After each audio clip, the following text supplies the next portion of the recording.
Headed west down Route 56 through the Utah desert, past Modena, and we're going to hit Hamlin Road and head north about 20 miles, down some dirt roads and rough terrain, looking for an iconic chimney in the desert that's going to give us some great history.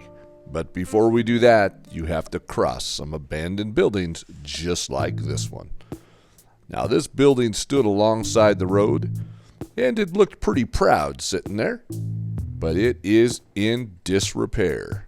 These old abandoned buildings are fascinating, so you never know what you're going to find when you're headed to an old ghost town with a lot of old mining history.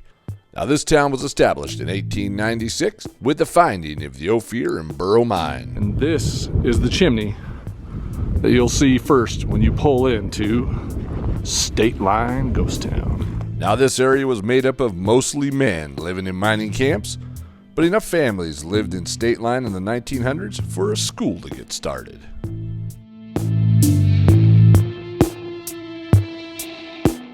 Now, this town flourished for several years as a mining town. It was complete with stores, hotels, schools, a newspaper named the Stateline Oracle. And the old door frame there.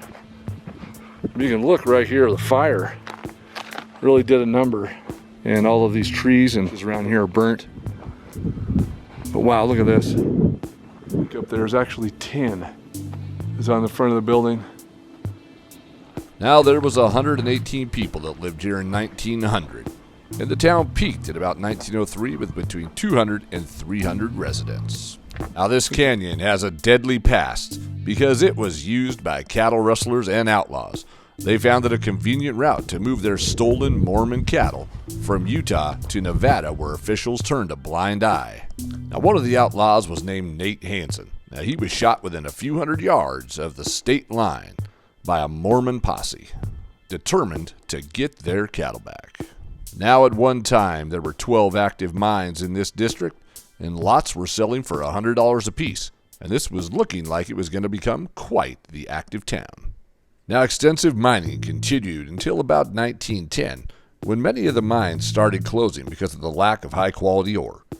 Miners and businesses gradually drifted away, and until 1918, there were only about 18 individuals left in town carrying on a small mining operation. Piece of wood there is still holding up some of the stone. Now, it says that this area fell victim to arson in 1999. It took out a lot of these buildings, at least the wood that's on these buildings. And then in 2020, the big Summit fire ripped through here and took out what was left of the wood in all the buildings down below, and the mill up on the hill took quite a bit of damage as well, as this is what it looked like. And these are the old cyanide tanks that were in front of that. We are here, and it is windy.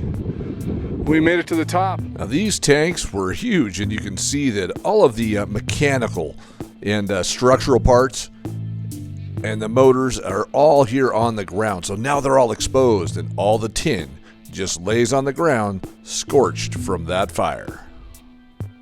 Now, every ghost town has a story to tell.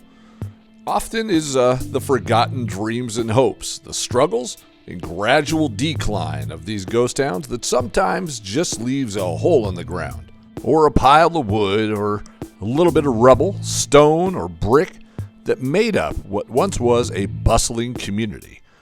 But now you can see where there's this giant hole covered in rebar, where this is the mine, where all of this fine ore product came out of, where everybody hoped to get wealthy and have a fantastic future. But that was some back-breaking effort for sure. A lot of the tin is left, but this one is burnt down. The only part of this building that was stone was the fireplace. And this is it. The iconic fireplace of Stateline Ghost Town. We hope you enjoyed this adventure to Stateline Ghost Town. And until our next adventure, goodbye from Weekend Escapades, and we'll see you in the next one.